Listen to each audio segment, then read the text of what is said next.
Lumina L.I.V.E. Are you ready to invest a home?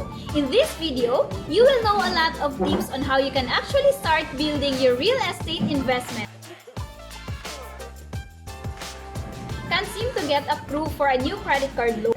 If you can seem to figure out why your credit card application keeps on getting declined after having met all the necessary requirements, then poor credit score might be to blame. To spare you the heartache of dealing with a string of another declined applications, here are 3 things you can do to improve your credit score.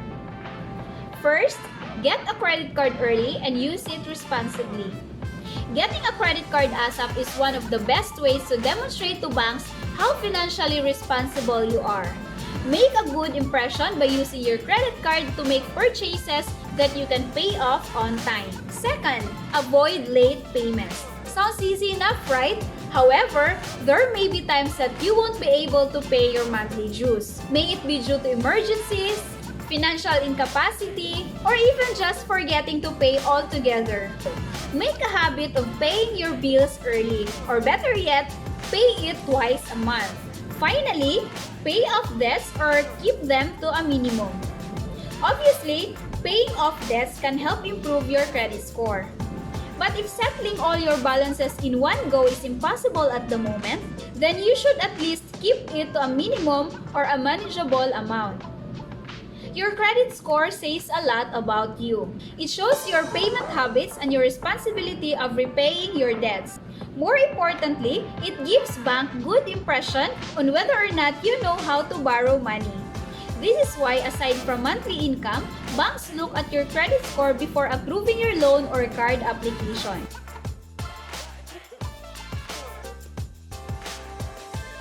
Saving money. We often hear this from our parents, friends, relatives, or even colleagues. But what is really the significance of saving money? In reality, we cannot invest in real estate if we have a low down payment or have a low credit score. Why?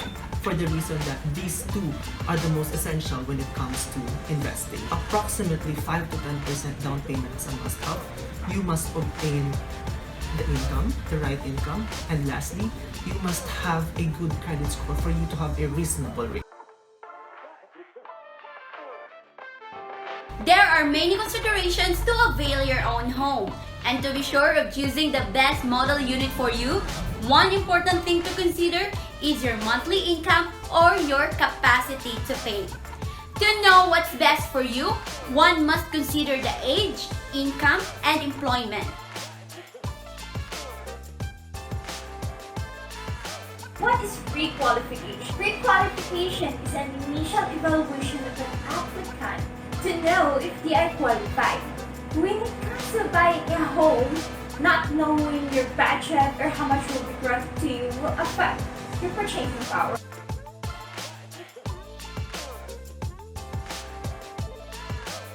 Sa paghahanap ng saktong property, dapat lagi kang magko-compile ng mga overview o mga reviews para sa future investment mo. Start by looking at available properties in your local area.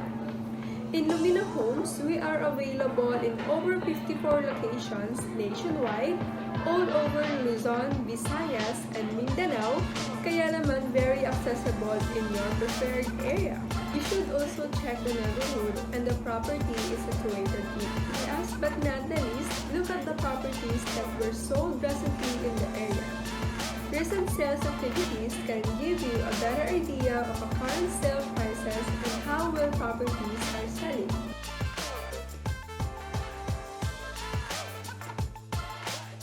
The things that you must have to check are the following: price, because it is important to know your budget if it is a penny worth investment, and also if the location is good, if it is the right property for you.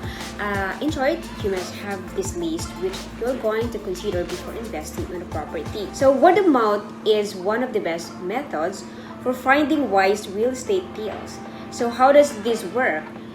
The great thing about word of mouth is that you have the access to the sellers who knows the best and ideal property in town that you might be interested. After you're done with your research and finding great deals or discount with your desired house and lot, the next step you need to do is to inspect the unit. If you're serious about buying the property, it pays to be thorough. A few simple maintenance checks can sometimes be the difference between buying a home and stepping into a costly nightmare. Here are a few things to look for your house inspection. So first, check for water stains, corrosions, and molds. Try to look at the walls for any signs of moisture penetrations or water leaks, especially near showers and bath. This is not structurally defect but can be costly to repair. Second, assess ceiling for any sagging. Look at the ceiling to see if there's what we call a parachute appearance. This can be done by shining a torch across the ceiling, which will show up all deflections and defects in the ceiling sheet. Third, check the walls for large cracks. The internal and external walls should be checked to see if there's any large cracks. Properties with a large number of cracks greater than 2.0 mm in width are cause of concerns and should be further inspected by a qualified building inspector. Lastly, we need to check or look for the external roof lines. So look at the lines of the roof to check if there are any straight and free from deflection.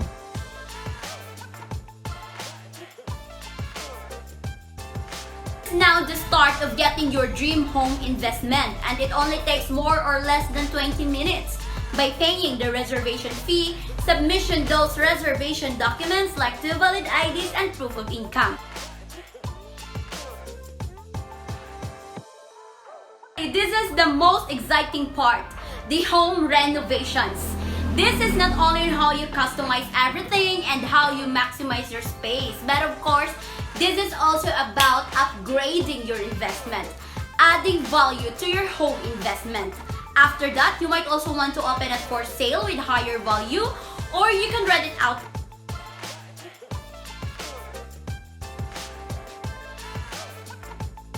Don't have any plans of staying in the area? Well, you can rent it out. You can use different property listing websites to make an ads for your house for rent. They are Locanto, Carousel, Lamudi, and One Property. That's it mga kabarangay! We are now equipped with knowledge on how to start your investment in real estate. Now, the question is, are you ready to start your very first investment? Now is the time to make your choice. Now is the time to invest. To know more about investment and real estate, catch our next episode of Lumina L.I.V.E. See ya!